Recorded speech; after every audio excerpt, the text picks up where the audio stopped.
vandag hier uitkom, gaan my ouma hart uitkom. Opreg en eerlik. Eers gaan ek vir julle almal sê baie welkom en baie dankie dat julle hier is. Baie dankie vir die gemeenskap wat ons vanaf die ongeluk gebeur het so mooi bygestaan het. Almal van, daar is honderde mense, Ek sit gereeld iets op Facebook net om ietsie van hulle te deel, want dit voel vir my die mense ondersteun ons so en ek wil net ietsie met hulle deel. En hulle waardeer dit so. So vandag sê ek dankie vir elkeen wat ons so ondersteun, vir ons almal. Hartseer. Dis hartseer, hulle is op hierdie dag van ons al weggevat. Doelloos, nutteloos, dit moes nie wees nie.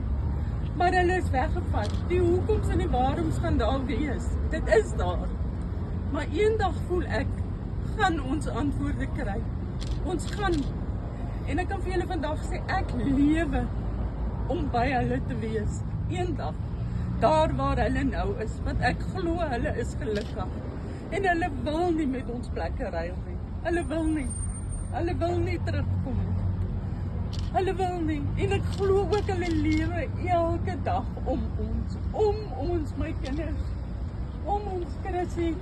Hulle is by ons elke dag, hulle kyk op na ons.